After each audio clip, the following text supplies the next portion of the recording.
அனைவருக்கும் வணக்கம். என் லைஃப்பில் இந்த மாதிரி ஒரு பெயின்ஃபுல்லான ஒரு சுச்சுவேஷனை நான் ஃபேஸ் பண்ணதே கிடையாது. மனசு முழுக்க வலி வலி மட்டும்தான். இந்த சுற்றுப்பயணத்தில் என்னென்ன மக்கள் பார்க்க வராங்க, அதுக்கு ஒரே ஒரு காரணம் தான் அவங்க என் மேலே வச்சிருக்கிற அன்பும் பாசம். அந்த அன்புக்கும் பாசத்துக்கும் நான் எப்பவும் கடமைப்பட்டிருக்கிறேன்.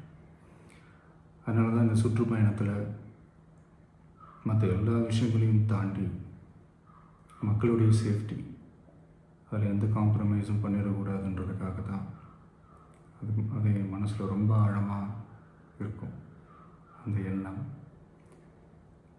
அதனால தான் இந்த அரசியல் காரணங்கள் எல்லாத்தையும் தவிர்த்துட்டு ஒதுக்கி வச்சுட்டு மக்களுடைய சேஃப்டி மட்டும் மைண்டில் வச்சுக்கிட்டு அதுக்கான இடங்களை சூஸ் பண்ணுறது, அதுக்கான இடங்களை பார்த்து பெர்மிஷன் கேட்குறது, போலீஸ் டிபார்ட்மெண்ட்டில் அதை ரிக்வெஸ்ட் பண்ணி கேட்போம். ஆனால் நடக்கக்கூடாதது நடந்துருச்சு.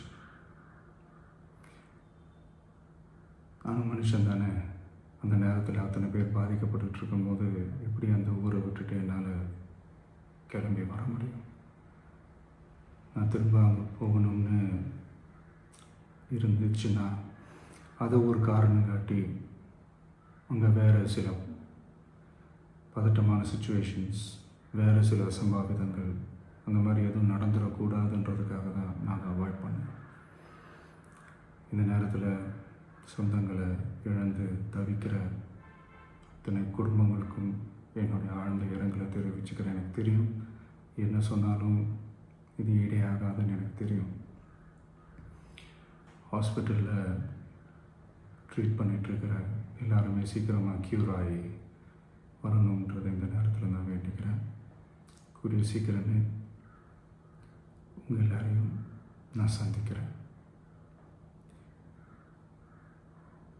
இந்த நேரத்தில் எங்களுடைய வலிகளை, எங்களுடைய நிலைமையை புரிஞ்சுக்கிட்டு எங்களுக்காக பேசின அரசியல் கட்சிகளை சார்ந்த நண்பர்கள், தலைவர்கள் அனைவருக்கும் என்னுடைய நன்றியை தெரிவிச்சுக்கிறேன். கிட்டத்தட்ட ஒரு 5 மாவட்டத்துக்கு பிரச்சாரத்துக்கு போனோம்.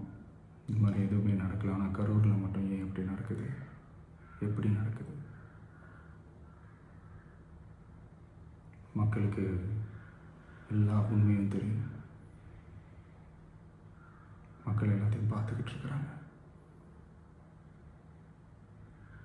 கரூரை சேர்ந்த அந்த மக்கள் அந்த உண்மையெல்லாம் வெளியில் சொல்லும்போது எனக்கு கடவுளே நேரில் வந்து இறங்கி அந்த உண்மைகள்லாம் சொல்கிற மாதிரி எனக்கு தோணுச்சு. சீக்கிரமே எல்லா உண்மைகளும் வெளியில் வரும்.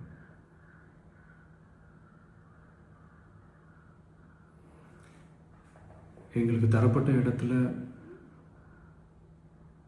நாங்கள் போய் அந்த ஸ்பாட்டில் நின்று நாங்கள் பேசிட்டு வந்தோம். அதை தாண்டி எந்த தவறும் எங்கள் சைடில் நாங்கள் எதுவுமே செய்யலை. பட் இருந்தாலும் எங்கள் கட்சியை சேர்ந்த நிர்வாகிகள், தோழர்கள் மேலே எஃப்ஐஆர், அது மட்டும் இல்லை சோஷியல் மீடியாவை சேர்ந்த நண்பர்கள், தோழர்கள் அவங்க மேலே எஃப்ஐஆர்லாம் போட்டு இப்போ பிடிச்சிக்கிட்டு இருக்கிறாங்க.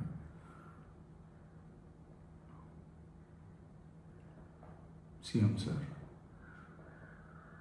உங்களுக்கு ஏதாவது இந்த பழி வாங்கணும் அப்படின்ற எண்ணம் ஏதாவது இருந்துச்சுன்னா என்ன வேணாலும் பண்ணுங்க. அவங்க மேலே கை வைக்காதீங்க.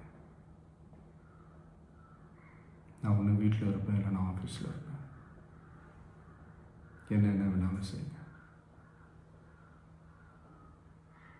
நண்பர்களே, தோழர்களே, நம்மளோட அரசியல் பயணம் இன்னும் ஸ்ட்ராங்காக, இன்னும் தைரியத்தோடு கண்டினியூ ஆகும்.